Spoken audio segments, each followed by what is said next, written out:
حضور علیہ السلام فرماتے ہیں بندے سے غلطی ہو جاتی ہے، پھر وہ اللہ کی بارگاہ میں توبہ کرتا ہے تو رب فرشتوں سے فرماتا ہے میرے بندے کو پتا ہے کہ میرے علاوہ معاف کرنے والا کوئی نہیں، تو دیکھو نا وہ آ گیا ہے۔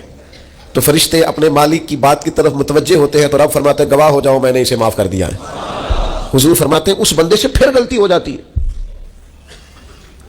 وہ پھر عرض کرتا ہے مالک بھول گیا تھا، غلطی ہو گئی، خطا ہو گئی، گناہ ہو گیا، تو اللہ فرماتا دیکھا نا میرے بندے کو پتا ہے میرے سوا معاف کرنے والا کوئی نہیں، تو جاؤ گواہ ہو جاؤ میں نے معاف کر دیا ہے۔ حضور فرماتے ہیں تیسری بار پھر غلطی ہو جاتی ہے، یہ پھر آ جاتا ہے، تسی تے میں دسو خان جڑا ترے واری آوے اودہ علاج کی ہے، اسی کہنے ہیں تو باز آنا، کہنے ہیں کہ نہیں تو نے ٹھیک ہونا، تو نہیں ٹھیک ہو سکتا، تو نے نہیں باز آنا، تیرا علاج اب جا دوڑ جا، تیرا کوئی حل نہیں۔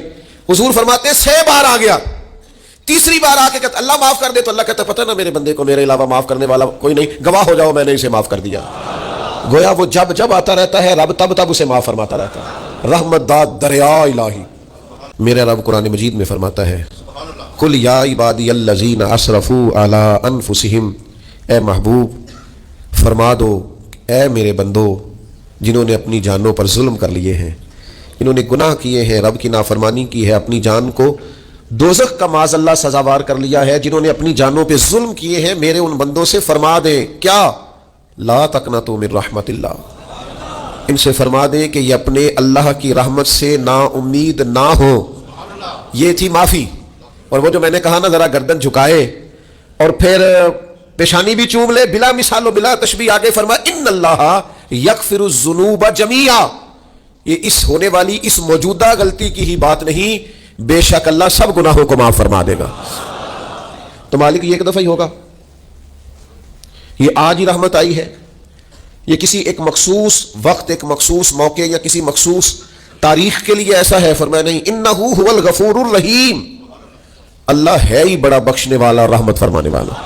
یہ اس کریم کا ہمیشہ کا طریقہ ہے کہ وہ غفور بھی ہے اور وہ رحیم بھی، معاف کر دیتا ہے۔ اور ان اللہ یغفر الذنوب جميعا، بے شک اللہ سب گناہوں کو معاف فرمائے گا۔ مجھے بتائیے ہانپتے کانپتے لرزتے سہمے ڈرتے کب کبھی وجود پہ طاری ہوئی بندے میدان محشر میں جمع ہو، انہوں نے خبر ہو کہ ڈائری تو کھل گئی، آڈیو ویڈیو تو چل گئی، پتہ تو سارا آ گیا، فرشتے دفتر اعمال لے کر پہنچ گئے، چھوٹی سی چھوٹی ذرے کے برابر بھی کوتاہی تو یہاں تک آ گئی، بندہ ڈرے کانپے اور اچانک آواز کرم آئے ان اللہ یغفر الذنوب جميعا، بے شک اللہ سارے گناہوں کو معاف فرمانے والا ہے۔ تو کیفیت کیا ہے، انداز کیا ہے؟ اس وقت انسان کے دل کو جو تسلی ہوتی ہے وہ تسلی کیا؟ ان اللہ یغفر الذنوب جميعا، بے شک اللہ سب گناہوں کو بخش دیتا ہے۔ دوستو شدید بے سکون، بے چین، مضطرب، الجھے خیالات، سخت بیمار، سخت کمزور، مالی مشکلات کا شکار لوگ، جسمانی بیماریوں سے لڑنے والے لوگ، اور رشتہ داروں اور احباب اور ان کی بے وفائیوں کا شکوہ کرنے والے لوگ اگر ان ساری تکلیفوں سے نکلنا چاہیں تو حل ایک ہی ہے، ادھر ادھر نہ دیکھیں، اپنے رب کی رحمت کی طرف دیکھیں، اپنے کریم مالک کے کرم پر توجہ کریں، اور یہ ذہن بنائیں کہ کتنا بھی بیمار ہو جب رب شفا دینا چاہے کوئی کتنا۔ اور پھر حضور نے ایک بات ارشاد کی، کچھ باتیں ایسی ہیں جن کو بیان کرتے ہوئے نا گہرائیاں ساری ختم ہو جاتی ہیں کہ اس سے زیادہ گہری بات کیا ہو سکتی، رانائیاں اور رنگ سارے مان پڑ جاتے ہیں کہ اب اس میں جلوے اور کتنے بھرے جا سکتے تھے، ساری انسان کی سوچیں اور وسعتیں اچانک سمٹنے لگتی ہے کہ یار اتنی بڑی بات۔ یہ ذرا انداز دیکھیے حضور کا بیان کرنے کا، نبی پاک علیہ السلام فرماتے ہیں جب قیامت والے دن اللہ ان لوگوں کو اجر عطا کرے گا نا جن پر دنیا میں مشکلات آتی رہی، تو فرمایا وہ لوگ سوچیں گے کہ یہ تو مشکلات تھوڑی تھی، کاش کبھی زیادہ آ جاتی نا، کاش ہمارے وجود کینچیوں سے کاٹ دیے جاتے۔ وہ لوگ سوچیں گے، اور وہ بھی سوچیں گے جن پر مشکلات نہیں آئی تھی کہ کاش کبھی ہم بھی اس چکی سے پس کے آتے نا، اس سے زیادہ بھی کوئی اجر ہو سکتا ہے کہ رب کہتا ہے ان اللہ مع الصابرین، جو مصیبت پہ صبر کر دے اللہ اس کے ساتھ ہے۔ معیت الہی اس شخص کو نصیب ہو رہی، رحمت خداوندی سے کبھی نظر نہ ہٹائیں۔ آتی رہتی ہیں مشکلات، آتے رہتے ہیں دکھ، ہو جاتی ہیں غلطیاں، کمزور ہے انسان، کر بیٹھتا ہے گناہ بھی، لیکن ایک گناہ میرا ماں پیو ویکھے، ایک گناہ میرا ماں پیو ویکھے تے دیوے دیس نکالا، تے لکھ گناہ میرا مولا ویکھے تے پردے پاون والا ڈھال دیتا ہے رحمت کا پردہ، کرم ہو جاتا ہے۔ رحمت الہی سے کبھی توجہ نہ ہٹے، اپنے دل کو ٹھنڈا رکھنے کے لیے، طبیعت کو سکون میں رکھنے کے لیے رحمت۔ اور حضور فرماتے ہیں رب نے مخلوق بنائی تو یہ لکھ دیا کہ لوگوں یاد رکھنا غضب زیادہ نہیں ہے، رحمت ہی تمہیں کرم ہی زیادہ ملے گا۔ ایک جنگ کا موقع تھا، نبی کریم صلی اللہ تعالی علیہ وسلم تشریف فرما ہے، ایک عورت کا بچہ گم ہو گیا. وہ بڑی بے چین ہے، بڑی نڈھال ہے، بڑے کرب میں ہے، تڑپتی ہے، کبھی ادھر بھاگتی کبھی ادھر بھاگتی، کبھی اس سے پوچھتی کبھی اس سے سوال کرتی، تلاش رہی ہے اپنے بچے کو. تو یہ سارا منظر، یہ ساری تصویر لوگوں کی آنکھوں کے سامنے. تو اس کرب کو ہر شخص محسوس کر رہا تھا، اس کی کیفیت کو ہر آدمی اپنی آنکھوں سے دیکھ رہا تھا.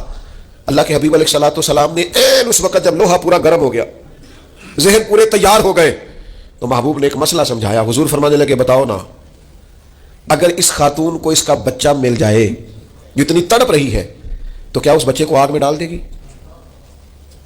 تو وہ کیفیت سارے دیکھ رہے تھے، مشکات میں حدیث موجود ہے. عرض کی یا رسول اللہ، سوال ہی نہیں پیدا ہوتا. اس کا جو درد ہے، اس کی جو تڑپ ہے، اس کی جو کیفیت ہے، وہ تو کچھ اور بتا دیتی ہے. تھوڑی دیر کے لیے بچھڑ گیا ہے تو اتنی تکلیف میں ہے، تو کچھ یہ کہ وہ آگ میں جلا دے. جب ذہن یہاں تک تیار ہو گئے، لوگوں کا ذہن یہاں تک تیار ہو گیا، تو اب میرے کریم محبوب کی آنکھوں میں آنسو آئے. اب حضور نے رحمت الہی کا جھونکا لوگوں کو دیا. کریم فرمانے لگے جتنا یہ اپنے بچے سے پیار کرتی ہے نا، رب کریم اس سے بڑھ کر اپنے بندے سے محبت فرماتا ہے. بس یہاں بات محبوب نے بند کر دی، یعنی فرمایا کھولتے رہنا. مانا کیا ہے کہ اگر یہ نہیں نا دوزخ میں پھینکنا چاہتی اپنے بچے کو، تو رب بھی اپنے بندوں کو سزا نہیں دینا چاہتا.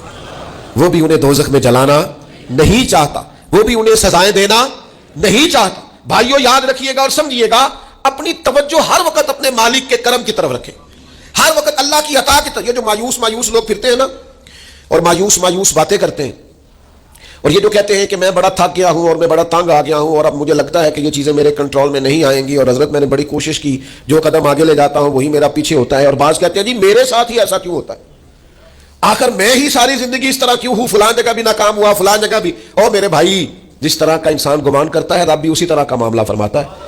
تیری طبیعت ہی نہیں بن پا رہی کہ تو رحمت کی طرف متوجہ ہو، تیرا خیال ہی نہیں بن پا رہا کہ اس کے کرم اور عطا کی طرف تیرا دھیان جائے. تو نے اپنے اوپر مایوسیاں پوری طرح طاری کر لی ہے. بندہ مومن کبھی اپنے رب سے مایوس ہو سکتا؟ اس کی توجہ ہر وقت اس کے کرم کی طرف رہتی، اس کی توجہ ہر وقت اس کی عطا کی طرف رہتی. لیکن اب بعض لوگوں پر یکدم کرم آیا، چھایا. صحابی رسول ہیں، ولیوں سے، غوثوں سے، قطبوں سے، ابدالوں سے، تمام تابعین سے، محدثین سے، مفسرین سے افضل ہیں. لیکن صحابی کتنی دیر کے ہیں؟ شاید 2 گھنٹے کے صحابی ہیں، 2 گھنٹے کے. ادھر آئے ہیں، ادھر کلمہ پڑھا ہے، ساتھ ہی جہاد کیا ہے، ساتھ ہی شہادت ملی ہے. صحابی 2 گھنٹوں کے ہیں، صحابی 2 گھنٹوں کے ہیں. لیکن تمام مفسرین، محدثین، اولیاء، صوفیاء کے امام ہے. کیوں؟ اس لیے کہ کرم کرنے والا کرم کرتا ہے. اس نے جاتے جاتے ایسا کرم کیا ہے کہ 2 گھنٹے کے اندر اندر اٹھا کے امت کا امام بنا دیا ہے. یہ تو رحمت کی برکہ ہے، یہ کسی وقت بھی برس جائے گی، یہ تو کرم ہے. دیکھیں نا ان لفظوں کا ذرا حسن دیکھیں. نبی کریم علیہ السلام فرماتے ہیں بندہ ساری زندگی جہنمیوں والے کام کرتا ہے، دوزخیوں والے کام کرتا ہے، سزا والے کام کرتا ہے، لیکن جاتے جاتے نا کوئی ایسا جملہ بول دیتا ہے آخر میں کہ اس کی ایک بات کی وجہ سے نا اللہ اس کے لیے جنت کا فیصلہ فرما دیتا ہے. ایک بہت بڑا ظالم گزرا ہے تاریخ اسلام میں، بڑا ظالم تھا، اس کا ظلم بہت زیادہ تھا. لیکن حضرت انس بن مالک فرمایا کرتے تھے، یہ اس کی ایک بات بڑی مجھے عجیب لگتی ہے.